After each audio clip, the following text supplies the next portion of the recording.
गीता अध्याय 1 श्लोक 1।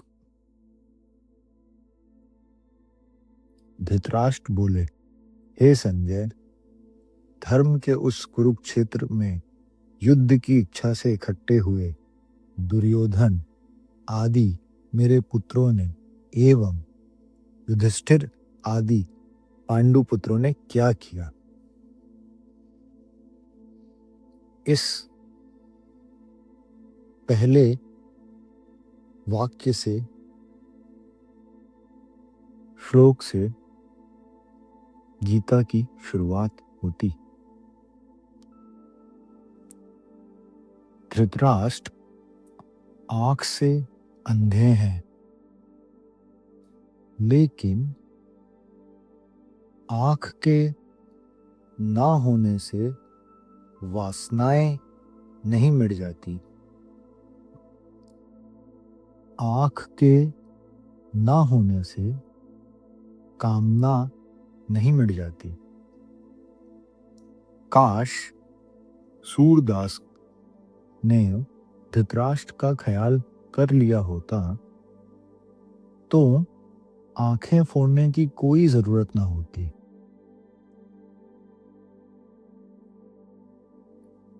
सूरदास ने आंखें फोड़ ली थी इसलिए कि ना रहेंगी आंखें, ना मन में उठेगी कामना, ना उठेगी वासना। पर आंखों से कामना नहीं उठती, कामना उठती है मन से। आंखें फूट भी जाएं, फोड़ भी डाली जाएं, तो भी वासना का कोई अंत नहीं है। गीता की यह अद्भुत कथा एक अंधे आदमी की जिज्ञासा से शुरू होती है। असल में देखा जाए, इस जगत में सारी कथाएं बंद हो जाएं अगर अंधा आदमी ना हो। इस जीवन की सारी कथाएं अंधे आदमी की जिज्ञासा से शुरू होती हैं। अंधा आदमी भी देखना चाहता है उसे जो उसे दिखाई नहीं पड़ता। बहरा भी सुनना चाहता है उसे जो उसे सुनाई नहीं पड़ता। सारी इंद्रियाएं भी खो जाए तो भी मन के भीतर छिपी हुई वृत्तियां का कोई विनाश नहीं होता है। तो पहली बात तो आपसे यह कहना चाहूंगा कि स्मरण रखें, धृतराष्ट्र अंधे हैं, लेकिन युद्ध के मैदान पर क्या हो रहा है मीलों दूर बैठे उनका मन उसके लिए उत्सुक है, जानने को पीड़ित है, जानने को आतुर है। दूसरी बात यह भी स्मरण रखें कि अंधे धृतराष्ट्र के 100 पुत्र हैं, लेकिन अंधे व्यक्ति की संतानें आंख वाली नहीं हो सकती।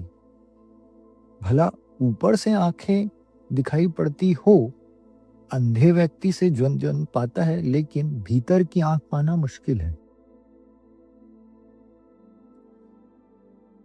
इन संतानों को भला ऊपर की आंखें हों, भीतर की आंख पाना कठिन है। यह दूसरी बात भी समझ लेनी जरूरी है। धृतराष्ट्र से जन्मे हुए 100 पुत्र सब तरह से अंधा व्यवहार कर रहे हैं। आंखें उनके पास थी, लेकिन भीतर की आंख नहीं थी। अंधे से अंधापन ही पैदा हो सकता है, फिर भी यह पिता क्या हुआ यह जानने को उत्सुक है। तीसरी बात यह भी ध्यान रख लेनी जरूरी है, धृतराष्ट्र कहते हैं, धर्म के उस कुरुक्षेत्र में युद्ध के लिए इकट्ठा हुए। जिस दिन धर्म के क्षेत्र में युद्ध के लिए इकट्ठा होना पड़े, उस दिन धर्म क्षेत्र बचता नहीं है। और जिस दिन धर्म के क्षेत्र में भी लड़ना पड़े, उस दिन धर्म के भी बचने की संभावनाएं समाप्त हो जाती है। रहा होगा वो धर्म क्षेत्र, था नहीं, रहा होगा कभी, पर आज तो वहां एक दूसरे को काटने को आतुर सब लोग इकट्ठे हुए थे।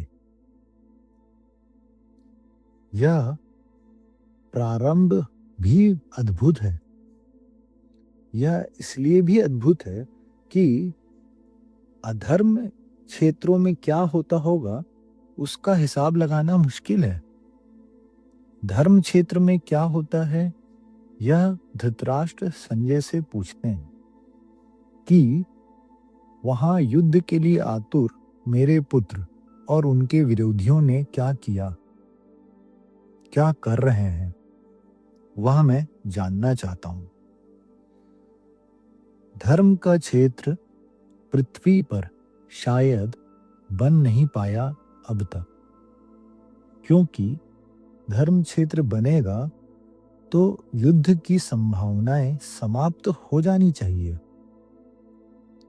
युद्ध की संभावना बनी है और धर्म क्षेत्र भी युद्धरत हो जाता है, तो हम अधर्म को क्या दोष दें, क्या निंदा करनी। सच तो यह है कि अधर्म के क्षेत्रों में शायद कम युद्ध हुए, धर्म के क्षेत्रों में ज्यादा युद्ध हुए। यह व्यंग्य भी समझ लेने जैसा है कि धर्म क्षेत्र पर अब तक युद्ध होता रहा है और आज ही होने लगा, ऐसा भी ना समझ लें कि आज ही मंदिर और मस्जिद युद्ध के अड्डे बन गए हों या इजराइल और फिलिस्तीन लड़ रहे हैं। हजारों साल पहले जब हम कहें कि बहुत भले लोग थे पृथ्वी पर और कृष्ण जैसा अद्भुत आदमी मौजूद था, उसकी मौजूदगी में भी कुरुक्षेत्र के धर्म क्षेत्र पर लोग लड़ने को इकट्ठा हुए थे। आप बात को समझ रहे हैं? कृष्ण भी, यह कहना चाहिए उनके होते हुए भी लोग लड़ने के लिए इकट्ठा हुए थे। यह ये बताता है कि मनुष्य की गहरे में जो युद्ध की पिपासा है, यह मनुष्य की गहरे में विनाश की जो आकांक्षाएं हैं, यह मनुष्य के गहरे में जो पशु छिपा है हम सब के अंदर, वह धर्म क्षेत्र में भी छूट नहीं जाता। वह वहां भी युद्ध के लिए तैयारियां कर लेता है। इसे स्मरण रख लेना उपयोगी है। और यह भी कि जब धर्म की आड़ मिल जाए लड़ने को, तो लड़ना और भी खतरनाक हो जाता है, क्योंकि तब जस्टिफाइड, न्याययुक्त भी मालूम होने लगता है। यह अंधे धृतराष्ट्र ने जो जिज्ञासा की है, उससे यह धर्म ग्रंथ गीता की शुरुआत होती है। सभी धर्म ग्रंथ अंधे आदमी की जिज्ञासा से ही शुरू होते हैं। जिस दिन दुनिया में अंधे आदमी ना होंगे, उस दिन धर्म ग्रंथ की कोई जरूरत भी नहीं रह जाती है। वह अंधा ही जिज्ञासा कर रहा है। तो गीता की इस कथा में जो पहला किरदार है, कैरेक्टर है, वो धृतराष्ट्र है। और दूसरा जो किरदार है वो है संजय। अब इस संजय पर निरंतर संदेह उठता रहता है, स्वाभाविक भी हो। संजय बहुत दूर बैठकर कुरुक्षेत्र में क्या हो रहा है उसकी खबर धृतराष्ट्र को देता है। भारत की प्राचीन योग्य विद्या निरंतर से मानता रहा है कि जो आंखें हमें दिखाई पड़ती हैं वे ही आंखें नहीं हैं, और भी आंख है मनुष्य के पास, जो ना सिर्फ क्षेत्र की सीमाओं को लांघकर बल्कि समय की सीमा को लांघकर भी देख सकती है। इसीलिए भारत ही एकमात्र देश है जहां पर ज्योतिष विद्या प्रचलित है और भारत के पौराणिक ग्रंथों में भविष्यवाणियों का वर्णन, जैसे कि कृष्ण जन्म, राम जन्म की भविष्यवाणियों का वर्णन है। लेकिन योग क्या कहता है, या जो कहता है वह सही भी होगा, ऐसा नहीं है। आज के आधुनिक मन को संदेह होता है, इतनी दूर संजय कैसे देख पाता है? क्या वह सर्वज्ञ है? नहीं। पहली तो बात यह कि दूरदृष्टि कोई बहुत बड़ी शक्ति नहीं है। सर्वज्ञ से उसका कोई संबंध नहीं है। बड़ी छोटी शक्ति है और कोई भी व्यक्ति चाहे तो थोड़े ही श्रम से विकसित कर सकता है। और कभी तो ऐसा भी होता है कि प्रकृति की किसी भूल चूक से वह शक्ति किसी व्यक्ति को सहज ही विकसित हो जाती है। एक व्यक्ति था अभी कुछ समय पहले अमेरिका में, नाम था उसका टेड सीरियो। उसके संबंध में दो बातें कहना पसंद करूंगा, तो संजय को समझना आसान हो जाएगा। क्योंकि संजय बहुत दूर है समय में हमसे, और नामालूम किस दुर्भाग्य के क्षणों में हमने समस्त पुराने ग्रंथों को कपोल कल्पना समझना शुरू कर दिया, या सिर्फ पढ़ लिया, रट लिया, समझा ही नहीं उनकी गहराइयों को। इसलिए संजय को छोड़े थोड़ी देर के लिए। अमेरिका में कुछ समय पहले एक आदमी था, टेड सीरियो, जो कि कितने ही हजार मील की दूरी पर कुछ भी देखने में समर्थ है। न केवल देखने में, बल्कि उसकी आंखों में उस चित्र को पकड़ने में भी समर्थ थी। हम यहाँ भारत में बैठकर चर्चा कर रहे हैं। न्यूयॉर्क में बैठा हुआ टेड सीरियो को अगर कहा जाए कि भारत में क्या हो रहा है, तो वह 5 मिनट आंखें बंद करके बैठ जाएगा, फिर आंख खोलेगा और उसकी आंख में आप हम सबकी बैठी हुई तस्वीरें देख सकते हैं। उसकी आंख में जो तस्वीर बन जाती थी, उसका कैमरे फोटो भी ले सकते हैं। हजारों फोटो लिए गए हैं, हजारों चित्र लिए गए हैं, और टेड सीरियो की आंख कितनी ही दूरी पर किसी भी तरह के चित्र को पकड़ने में समर्थ है। न केवल देखने में, बल्कि चित्र को पकड़ने में भी। टेड सीरियो की घटना ने दो बातें साफ कर दी है। एक तो संजय कोई सर्वज्ञ नहीं है, क्योंकि टेड सीरियो कोई बहुत ही साधारण आदमी था, कोई आत्मज्ञानी नहीं था। टेड सीरियो को आत्मा का कोई भी पता नहीं था। टेड सीरियो की जिंदगी में साधुता का कोई भी नाम नहीं था। लेकिन टेड सीरियो के पास एक शक्ति थी, वह दूर देखने की। विशेष है शक्ति, इसमें कोई दो मत नहीं है। लेकिन सिर्फ एक शक्ति थी। ऐसे ही उदाहरण कुछ दिनों पहले स्लोकाविया में एक व्यक्ति किसी दुर्घटना में जमीन पर गिर गया कार से। उसके सिर को चोट लग गई, और अस्पताल में जब वो होश में आया तो बहुत मुश्किल में पड़ा। उसके कान में कोई जैसे गीत गा रहा हो, ऐसा सुनाई पड़ने लगा। उसने समझा कि शायद मेरा दिमाग खराब तो नहीं हो गया है। लेकिन 1 या 2 दिन के भीतर स्पष्ट सब साफ होने लग गया। और तब तो यह भी साफ हुआ कि 10 मील के भीतर जो रेडियो स्टेशन था, उसके कान ने उस रेडियो स्टेशन को पकड़ना शुरू कर दिया, और फिर उसके कान का सारा अध्ययन किया गया और पता चला कि उसके कान में कोई विशेषता नहीं है। लेकिन चोट लगने से कान में छिपी कोई शक्ति सक्रिय हो गई है। ऑपरेशन करना पड़ा क्योंकि अगर 24 घंटे ऑन ऑफ करने का तो कोई उपाय नहीं था। अगर उसे कोई स्टेशन सुनाई पड़ने लगे तो वो आदमी पागल ही हो जाएगा। यह मैं इसलिए कह रहा हूँ कि कान में भी शक्तियाँ छिपी है, जो दूर के रेडियो स्टेशन से विस्तृत ध्वनियों को पकड़ ले। आँख में भी शक्तियाँ छिपी है, जो समय और क्षेत्र की सीमाओं को पार करके देख ली। लेकिन अध्यात्म से इनका कोई बहुत संबंध नहीं है। तो संजय कोई बहुत आध्यात्मिक व्यक्ति हो, ऐसा नहीं है। संजय विशिष्ट व्यक्ति जरूर है।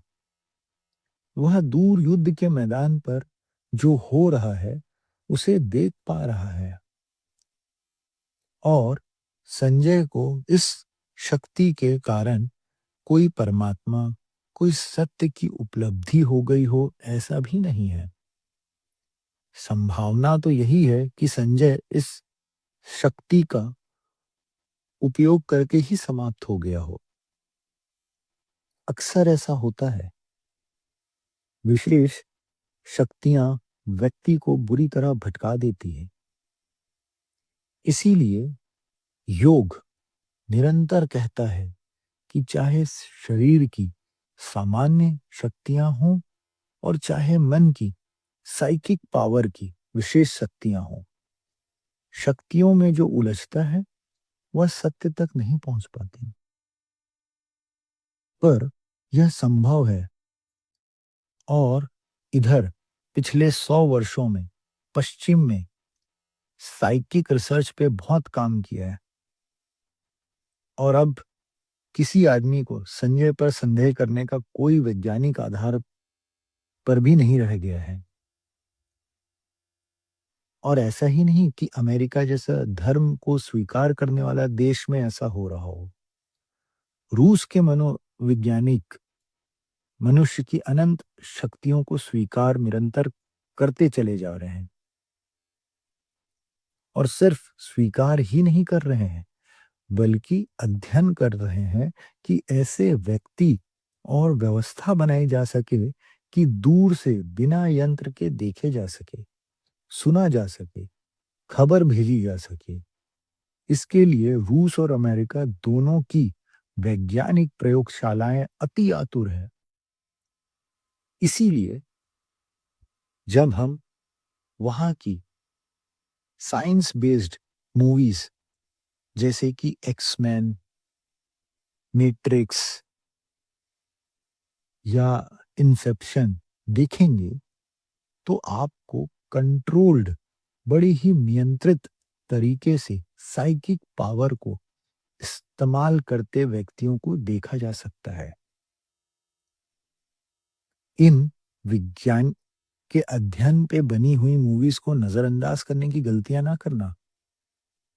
जैसे कि आप देखोगे 2004, आज से 2 दशक पहले रिलीज हुई मूवी थी आई रोबोट, और आज 2026 में हमारे पास वैसे ही दिखने वाले रोबोट्स उपलब्ध हो चुके हों, और वो दून दिन दूर नहीं कि टर्मिनेटर्स भी आ जाएंगे।